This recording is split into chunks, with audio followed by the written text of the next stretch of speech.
How's it going, everyone? Or should it be VGH? Or should it be VGTG Yeah, I think that's it. Regardless, welcome back. Now, I know, I said I wasn't going to do another Tribes video. I said that the last one that I did was going to be my final Tribes video. But, well, guess what? You're getting another one. Deal with it.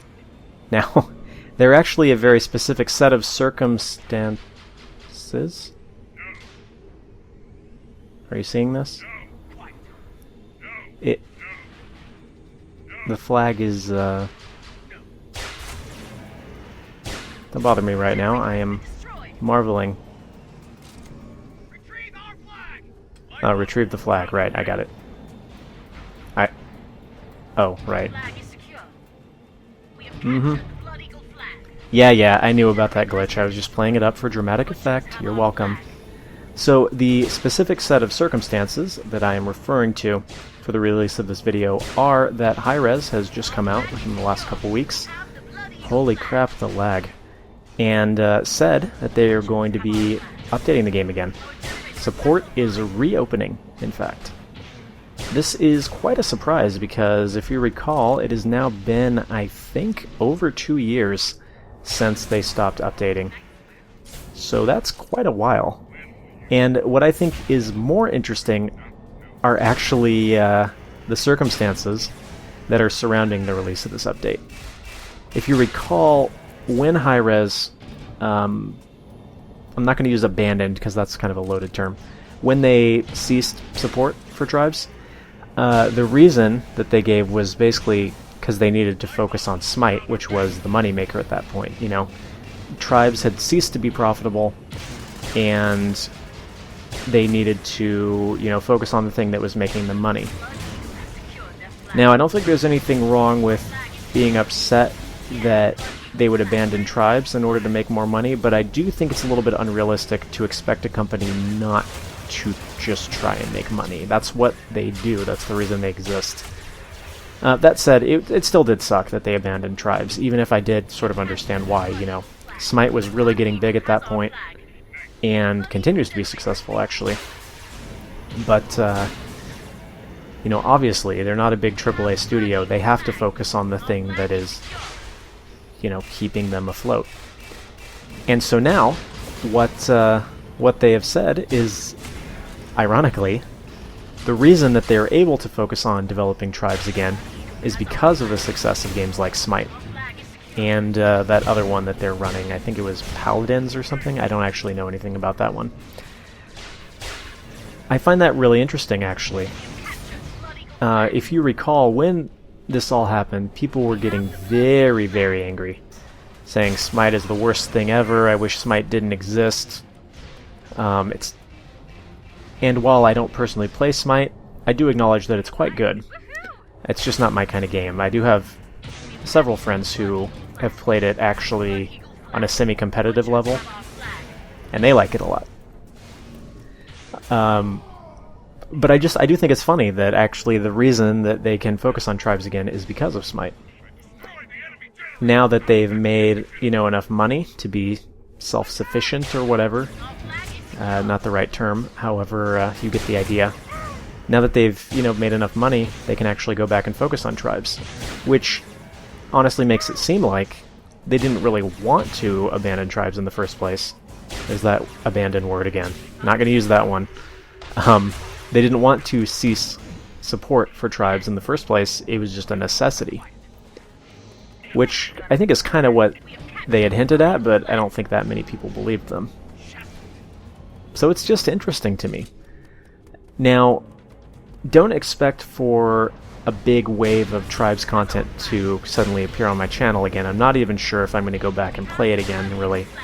As I said in the previous video, I still think this is a great game, one of the most unique and really best first-person shooters I've ever played. But it's kind of run its course for me. I mean, I put a lot of time into it, I enjoyed all that time, and now I'm just kind of done. I'm moving on. So I'm not sure if I'm going to go back and keep playing it. But you should go check it out, probably. The changes that they're going to make, that they've announced, are pretty big, actually. And we're going to get to those. I do have the patch notes in front of me if I didn't mention that already. So, yeah, I mean, it's pretty cool all in all. I don't think I've seen anybody who's been out of shape about it, that they're re-updating the game. So, good. So, that's pretty much all I had to say about that. Feel free to leave your thoughts regarding that particular issue. And we'll move on to the actual patch itself. Now, there aren't a huge number of changes that are in these. However, the changes that are there are actually pretty big. If I'm taking a look here, the first thing is there's going to be a new map. I don't think anyone is surprised by that when they heard that there was going to be more development. I think it's a new map. I don't think it's a port from Tribes 2 or anything. It's called Terminus, and that is literally all I know about it, so we will move on. The test servers, the public test server, is going to be opening per high-res on or before September 14th, 2014. So that is within the next couple weeks here. Pretty soon, actually. Watch this lag. Look at this. Everybody just warping around, and then... I'm good at this game, aren't I? It's okay, he didn't even notice. The biggest change, however, is going to be a complete overhaul of the class system. They are essentially getting rid of all the specialist classes, you know, so there's not going to be a Pathfinder, there's not going to be a Doombringer, there's not going to be a Soldier. They're going to be light, medium, and heavy now. And within these classes, you're going to be able to customize in order to get, you know, exactly what you want. So I'm looking at it here. 3 choices, light, medium, heavy. Medium armor can carry 3 weapons. Heavy armor can carry 4. All weapon armor and perk upgrades have been removed from the game and are now included in the base stats. So that's probably a good thing, honestly. Classes now have 9 loadouts, and thank you, lag. Thank you. Like I was saying, the 1 or 2 servers that are available are nigh unplayable because of the lag. But anyways, let's not get sidetracked, even though that is sort of the trademark of this series. Classes have 9 loadouts. All loadouts are free. Primary and secondary weapon restrictions are gone. And so, from what I can tell, you can equip any weapon with any class. Although I got to imagine there is some sort of restriction as far as, like, this is a heavy weapon, this is a medium weapon, this is a light weapon. They already did say that there is a weapon class system as far as you're going to be limited of equipping similar weapons in all slots. So what that means is you can't just equip 3 rifles or, you know, 4 spin fusers or, you know, that kind of thing. You're going to be limited there. But what I'm interested in, actually, would you be able to equip, like, a sniper rifle and a spin fuser? Because that would actually be a big deal. Or say, for instance, I'm trying to think what else would be pretty interesting. Something like, honestly, I can't... That was the big one for me, honestly, was the sniper rifle and the spin fuser. But even something like having, you know, a mortar launcher and a rifle, that would be pretty interesting. Because obviously there's the light assault rifle, but that is not as accurate as some of the others. It's interesting. I wonder how they're going to remove broken builds from this. They say in the notes here that, I will quote, "We know this will leave some weapons statistically non-viable or lead to some broken builds," and then say, "These issues will be addressed in a future balance patch. The main focus of this particular test is to identify the key balance issues created by this transition." So, yeah, they're going all in with this one, which is kind of cool. I'm taking a look here at default weapons that are now going to be free. It's basically anything that was included with an unlockable class. So the BXT-1 rifle, the Rhino SMG, the Stealth Pack, let's see, the turrets, chain gun, all that stuff is now going to be free. So that's pretty good. It seems like this is actually going to be maybe a more user-friendly model for those who are starting out and have access to a lot more stuff. Because it was kind of annoying that when you started out you only had the 3 basic classes. So that's good. And then other than that, a few weapons are getting tweaked as well, which is definitely for the better. The Eagle Pistol, Nova Pistol, and Sparrow Pistol, so that being Soldier, Brute, and Technician, I guess. Those are all moving from hit scan to projectile, so that's good.